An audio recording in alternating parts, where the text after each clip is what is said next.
Ladies and gentlemen, Roster Watch Nation, welcome back to the epic Roster Watch podcast brought to you by RosterWatch.com. My name is Alex Dunlap, and joining us on the podcast today, a gentleman who you know very, very well. He's been a great friend of Roster Watch, a guy that's been coming up with us since we were all young pups here on the scene, and he's done a lot more with his opportunities, considering he now works in some ways for the Denver Broncos, covering that team. He's the Broncos insider for KOA, the flagship radio station there in Denver for the Broncos, and also the game day reporter there for them. His name is Ben Allbright. You know him on Twitter from all the spats he gets into, and from the awesome wardrobe. If you're watching on YouTube, you see the incredible pink suit there. Ben, what the hell's going on, brother? Oh, hey, what's going on, man? I got to do some TV later, so I had to do the suit, and they actually requested the pink one. So I was like, all right, well, we'll do that, and I'll be snazzy a little bit early for this show. Now, is it pink, or do you call it something special? I mean, it's pink. I'm not trying to hide from it. Yeah, I'm not trying to hide from that. It's a rosé. No, I'm not trying to hide from it, man. It's pink. Yeah, well, it's always awesome to see you, brother, and we can't thank you enough for coming on. You can find Ben again on Twitter at Allbright NFL. That's ALL Bright NFL. And just I had some questions I want to ask you about the Broncos, but before I do, I mentioned you were a game day reporter there for them. I guess it was your first season last year doing the game day stuff. How is that going to look this year? Have they told you what the media protocols are? Do you know if you're going to get to be kind of in the same areas that you were? Is it going to be kind of like you have a staging area elsewhere? How's it going to look just for the fans? What can we expect? I would love to give you something specific, but I think the truth is nobody knows. Yeah, it's really up in the air. The general idea or consensus is that we'll be segregated from all that, whether that means I'm up in the booth or in a spot on the sideline far away from everybody, which is weird. But it's definitely going to be different. Won't be allowed up close in contact, no in-person interviews. So what I think we're going to do is set up a wireless headset so I can talk to them from, an appropriate distance away, that kind of thing. So, it's definitely going to be different. They don't have all the details nailed down yet, but that's kind of a general idea. Well, and it ties into some of this stuff. It's going to be a different season. Clearly training camp is going to be different. No preseason games, and the Broncos just transitioning to the actual team. The Broncos, they have a lot of really important rookies coming in. I wonder how the lack of preparation with the team is going to affect them, coming into this year. So my question for you is, whenever you look at a guy like Jeudy, obviously a super, super exciting pick for those guys. I was curious, there's already sort of like an alpha wide receiver there in Courtland Sutton, but do you have a thought about which one you had ranked higher just as a pure prospect coming into the NFL? Well, yeah. So I had Jeudy graded higher as a prospect. I didn't expect Courtland to be as good as he was, as quickly as he was. I mean, Courtland had all the tools in the world, but he was really, really raw when he got here. And he was also sitting behind Demaryius Thomas and Emmanuel Sanders as the third wide receiver. But he's got that mentality, and you don't get that from tape. Like, you can't tell on tape that he's just got that want to, that alpha dog in him. And, once he got here, you could kind of start to see that work ethic come out. He actually got into a fight with Emmanuel Sanders in training camp last year. It was caught on video because Emmanuel was loafing on a play, and Courtland's like, we're setting a bad example for everybody else, and so, they ended up devolving into a fight. And, I'll say Courtland, he really kind of came into his own last year, which was kind of interesting given the crap that he had thrown to him. Joe Flacco, the ghost of Joe Flacco out there, and then Brandon Allen. So that was kind of interesting, I guess, to see him. And I think a lot of people are more interested to see what he can do with competent quarterback play going forward.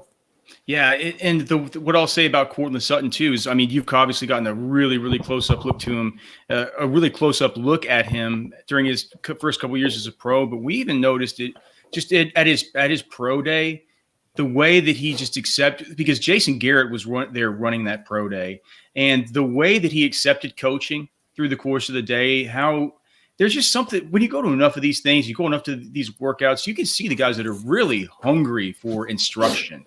And like, he was getting better through the course of the day. He was running better routes at the end of the day than he was running to start the day. And you just thought to yourself, man, if this guy gets some good instruction, he gets some time to develop, I feel like he's got a really good head on his shoulders. And so I wonder, whenever Jerry Jeudy comes in, you had him rated as a higher prospect, but Courtland Sutton has been there. He's been able to sort of do it at the NFL level. I mean, do you feel like Courtland Sutton's going to be the alpha here? Or do you see any way that Jerry Jeudy can come in and sort of overtake sort of like the 1A role? Not initially. And I can't see Courtland, knowing him now, I can't see him giving that role up. He's just not that guy. He'll outwork you.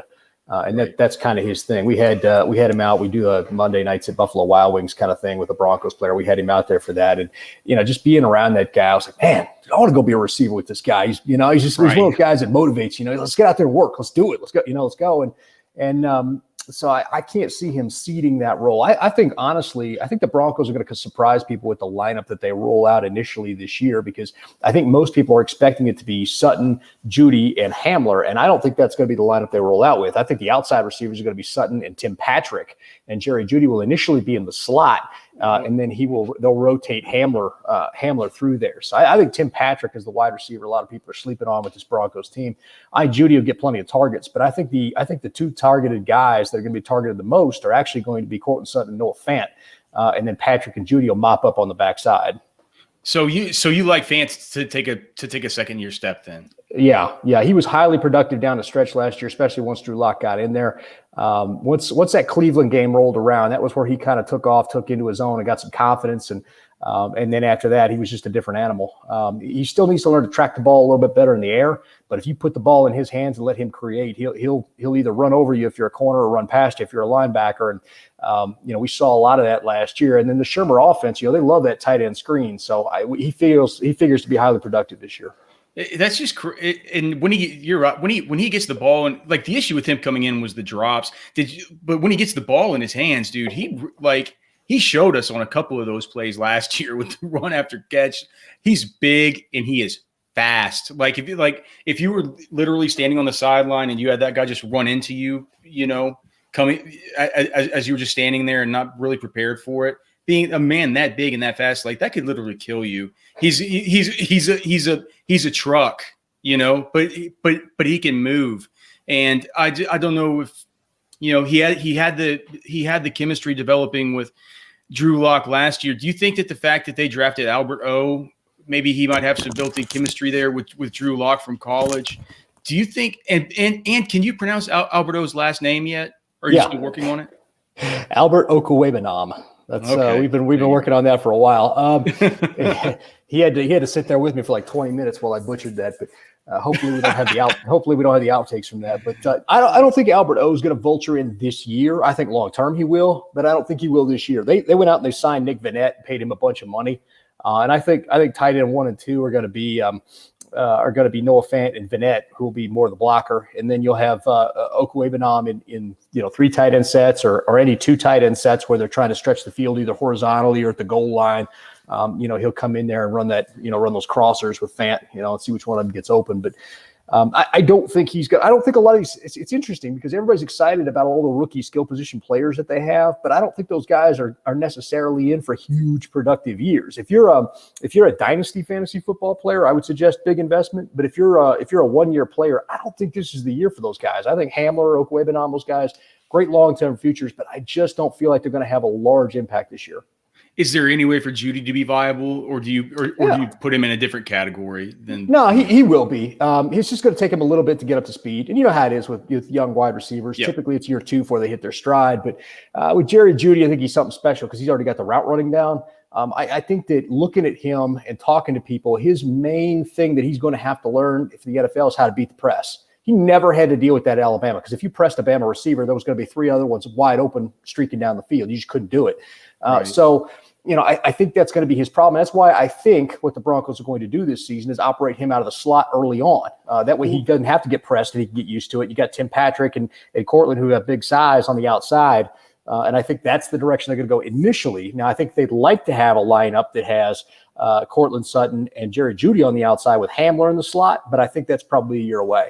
It's a little too much. Like it's a little too much inexperience on the field at once, right? Especially that gets me a little more pumped than I even was about Jeudy, to think that he could be deployed primarily out of the slot, because he will get open like on option routes. Like if there's one guy who's going to, it's going to be Jerry Jeudy out of this class. And the reason why you go draft these KJ Hamlers, the reason why you draft the Jerry Jeudy's, the reason why you draft the AlbertOs, if you are John Elway and that front office, is clearly because you want to build around Drew Lock and give him every opportunity he can possibly have. What is your level of confidence with Drew Lock coming into this second season with him? Just on a 1 to 10 scale, where are you? Because people are all over the board about this dude. People had differing opinions of him coming in, and even after year one, some people are like, "Well, he came in and kind of won some big games, or he at least kept him in some games."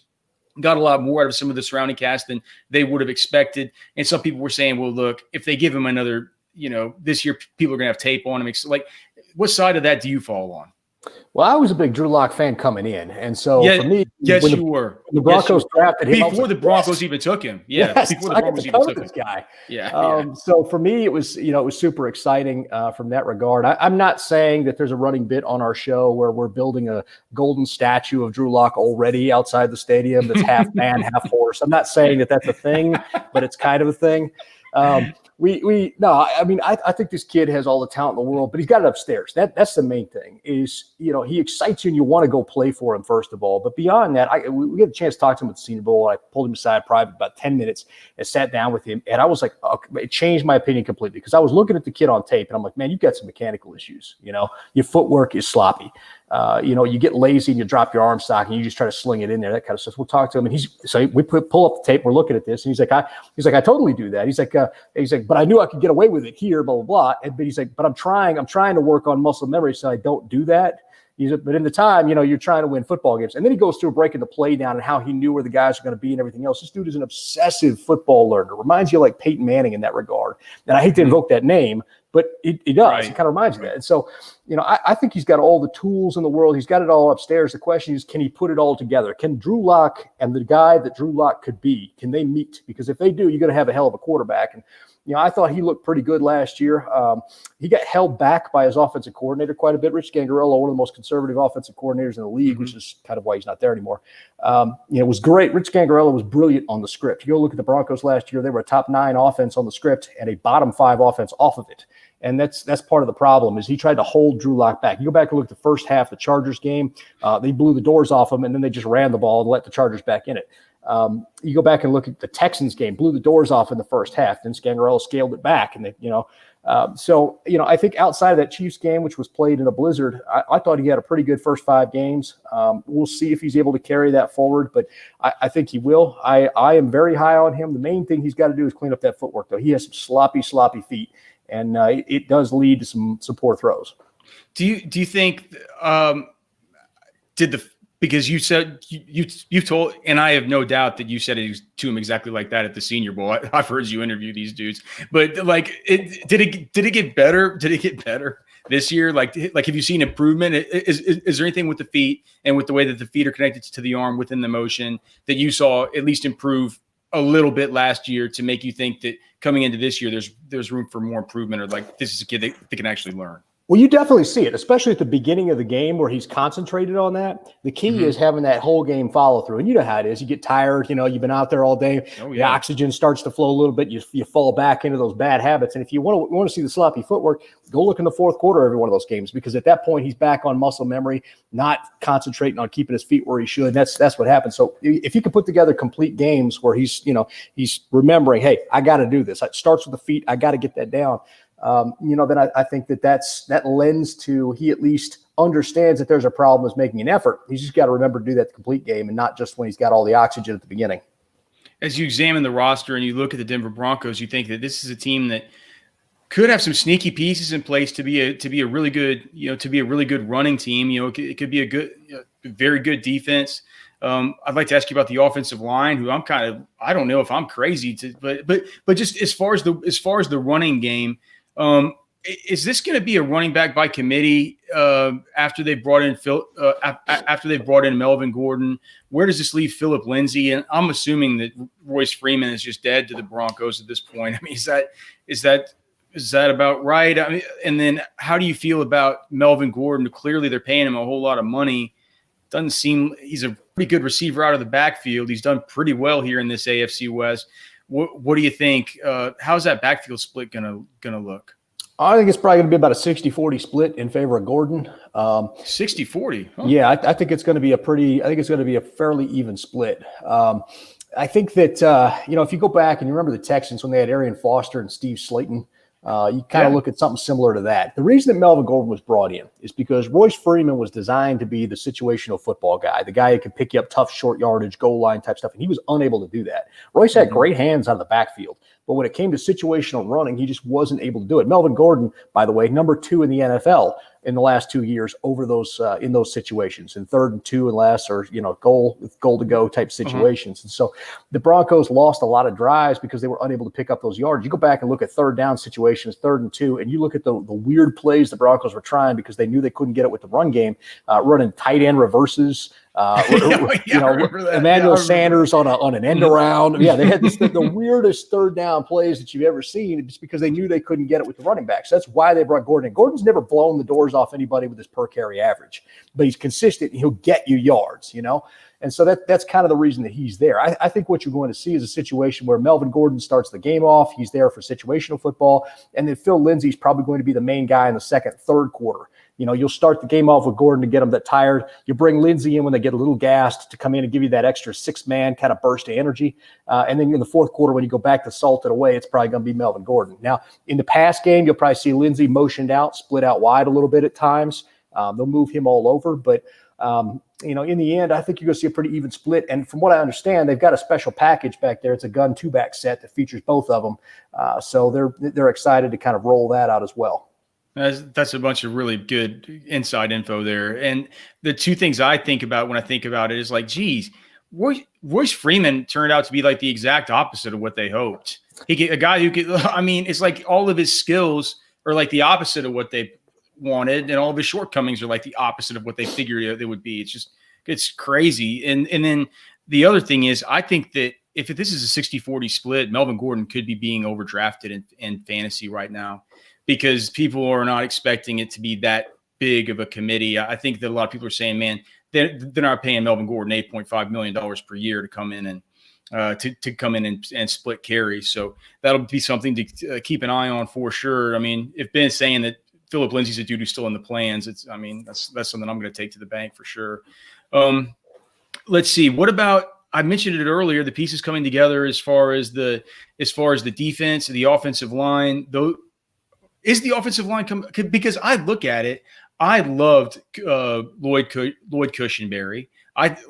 He was one of my favorite linemen that I even saw at the Senior Bowl. And you look at his tape, and it's awesome. I know Garrett Bowles. Has Garrett Bowles been super bad, or is he getting a little better? I'm interested to hear that. And then I've always loved Dalton Reisner. The Broncos go out and they steal Graham Glasgow, and then Juwan James was good. He was objectively good for a while, at least, whenever he was a young player in Miami, or at least a guy who they figured had a whole lot of upside. To me, when I look at those pieces, I'm like, well, if Garrett Bowles can be anything like they thought he could be, I kind of think the offensive line looks good. I mean, it looks better than recent years. I mean, am I crazy, or what? What do you think about the state of the offensive line? I think you're dead on. The Broncos had Cushenberry and the kid out of Temple as 1A, 1B on their centers. They just wanted to get one of the two of them. They knew they'd be happy the way they wound up with Cushenberry.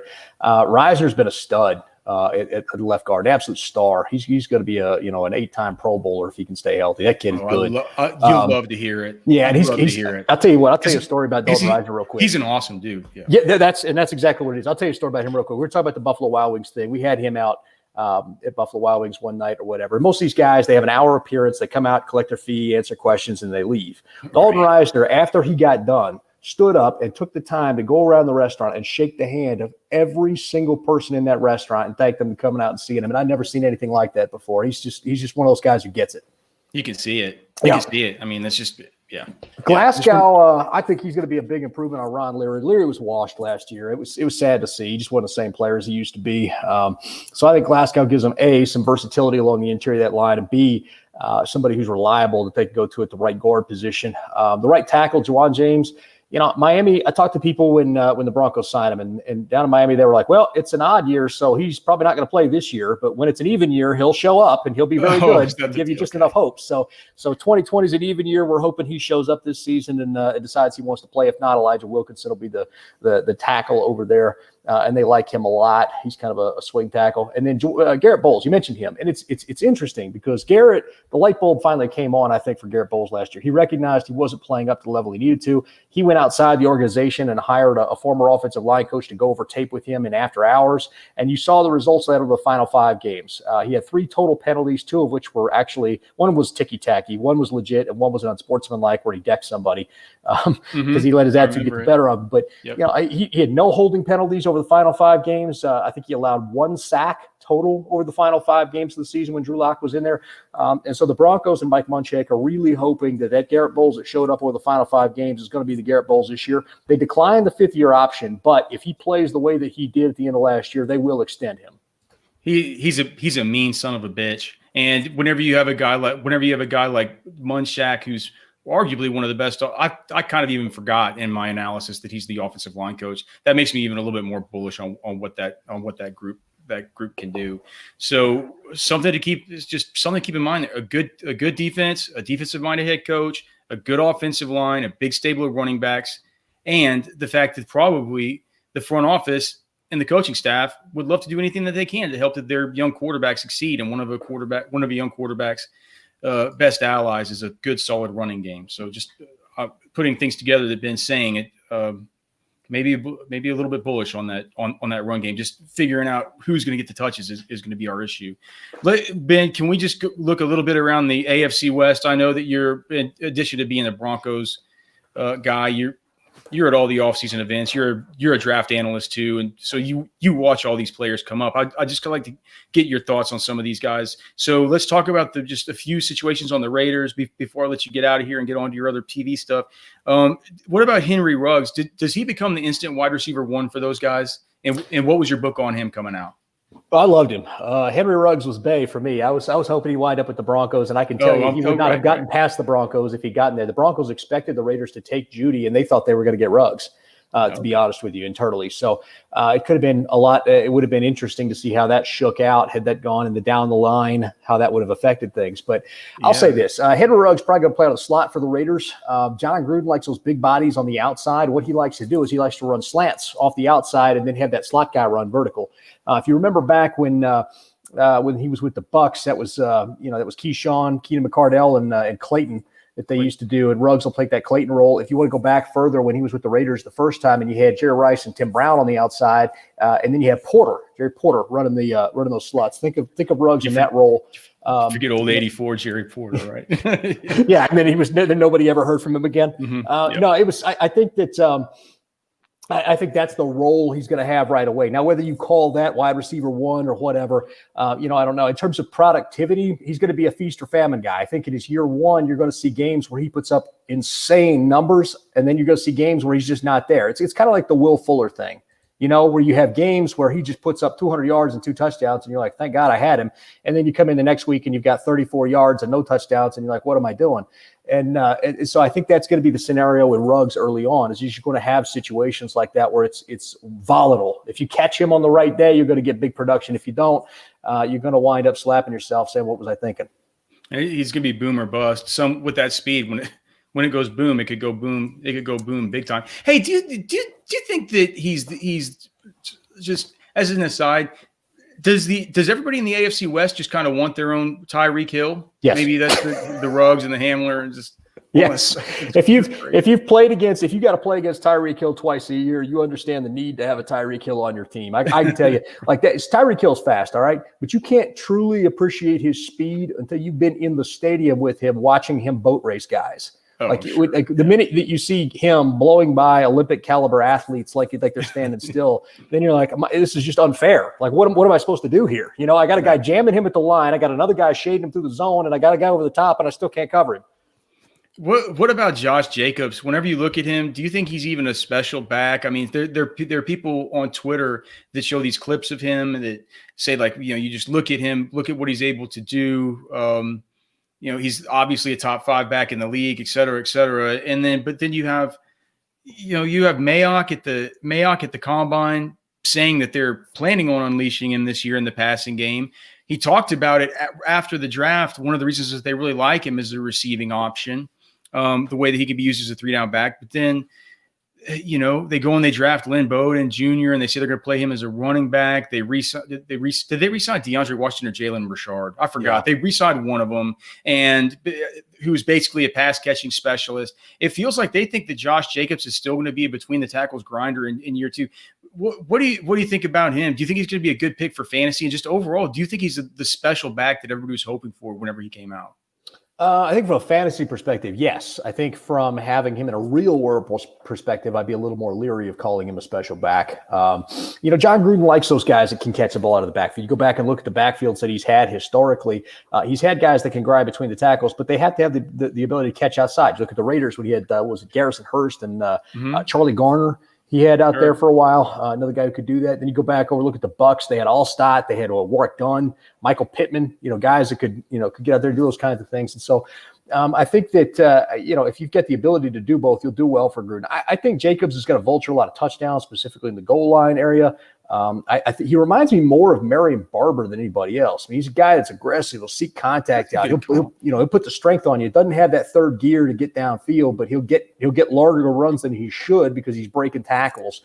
I don't know that I can call him a special back, but I think in terms of if you look at him and think of it in terms of a 4 or 5 year career window, he's going to be very viable as a fantasy running back. What about on the Chargers? How comfortable would you be? And I know that I'm asking you fantasy questions, but football and fan. Would you spend one of your first because right now if you want to take Austin Ekeler, you're gonna have to spend a late 1st round pick in a 12-team league or an early 2nd round pick. Do you think that it's worth it for Austin Ekeler? What do you kind of think about him in the Chargers running game coming into this year? So here's my Ekeler strategy. All right.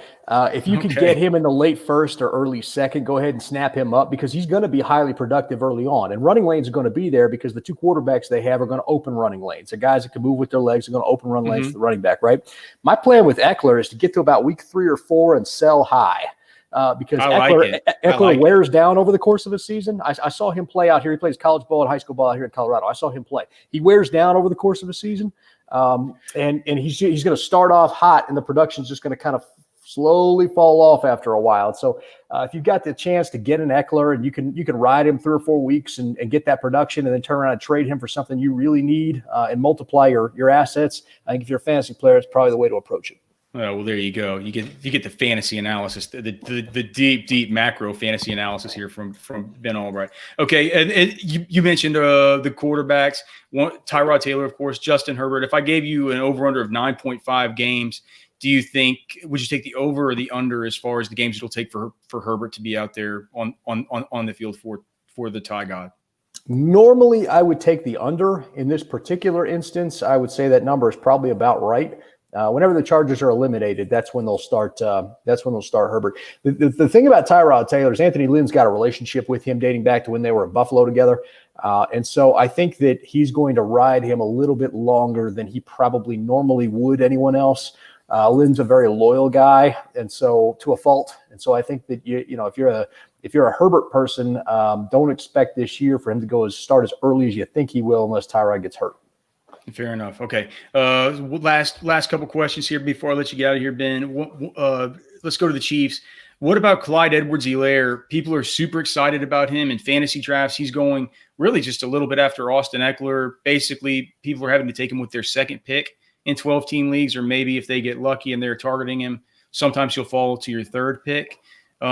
So a pretty big investment in a rookie there, especially in a truncated offseason, and especially whenever they have a guy like Damian Williams who was very good down the stretch last year.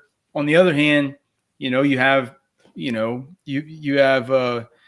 Andy Reid saying that this guy's a better version of Brian Westbrook and just all this crazy lip service. What do you make of the Clyde Edwards-Helaire situation, and would you trust him in fantasy for such a high investment? If you're dynasty, you'll definitely want to do that. If you're in a single year-to-year league and it's PPR, then I would. If it's not, then that's a little bit different because they will rotate that backfield. Andy Reid does like to rotate the backfield. I will tell you something interesting. The Chiefs asked Hilaire to work out as a wide receiver for them when he came out, which to me, I think begs the bit of information if they're going to move him around as a chess piece. Yeah. I don't think he's just going to be a running back for them. I think they'll split him out wide. I think they'll move him around quite a bit. You mentioned Westbrook, and he had the ability to do those kinds of things. So I think you're going to see something like that. I think you could see situations where you get both him and Damian on the field at the same time, and you'll see Damian, be more the running back, and Hilaire operate as almost as a slot back. In a lot of ways where you could put some jet option, shovel pass type stuff in there. You can have him run a shallow drag and try to get him the ball. There's all kinds of different ways you can use him. So I think you're going to see him used as more of a chess piece this year than a true running back over the course of the entire year. I think the opportunities will be there. It'll be up to him to convert them. Do you think that, and just one more about the Chiefs, the big rookie last year was Mecole Hardman, who it felt like, when they drafted him, it felt like they drafted him at the time to be sort of Tyreek Hill insurance because everything was still up in the air then with him. Then you get Tyreek back. It feels like, I've talked about it, it feels like Mecole Hardman's a little bit redundant, but he did make some big plays last year. The only problem was, no games with more than 4 targets. Do you see do you see any way that his role could open up this year a little bit more? Do you think he's just going to sort of stay that kind of specialized weapon and deep threat there for Andy Reid? I think it'll open up a little bit. I think he'll take over some of those Demarcus Robinson plays at times. And he'll spell Watkins a little bit too, although Watkins is really the put the ball in his hands and let him make a play receiver, whereas, Hill's more the deep threat. I think you'll see more targets in that for Hardman this year. I think you just have to get a trust and a chemistry developed. It was tough because he was in there as insurance, and then Mahomes goes out, and they're not on the same page as much as some of those other guys that have more reps with Mahomes. So I think as Mahomes builds trust in Hardman, I think his role will expand. Plus, putting him and Tyreek Hill on the field at the same time is so tough to defend. So I think they'll get that. I think they'll get some looks like that out there this year that'll be really interesting to see. I don't know how you can. I don't know how you can defend it. You can try. It's pretty hard. It's hard to match that. He's been Allbright. You can find him on Twitter at Allbright NFL, Allbright NFL. He's the works at KOA Radio, the Broncos insider there for KOA and iHeartRadio. Also the game day reporter for the Broncos. Ben, love you, brother. Thanks so much for coming on. I'd like to ask you just one more thing though before you get out of here. We'll go out with a bold prediction. One bold prediction for the AFC West in the year of our Lord 2020. I don't know how bold it is, but I think the Broncos finished second in the division. Could be 9-10 wins. I think they're a lot better football team than people think they are. I don't think the Raiders are very good. I don't think the Chargers are very good. So I think it's going to be a down year for this division. Kansas City wins the division, probably 13 wins. Broncos come in second, about 10, and make the playoffs for the first time in a few years. That's it, man. That's how we end the pod. Awesome job.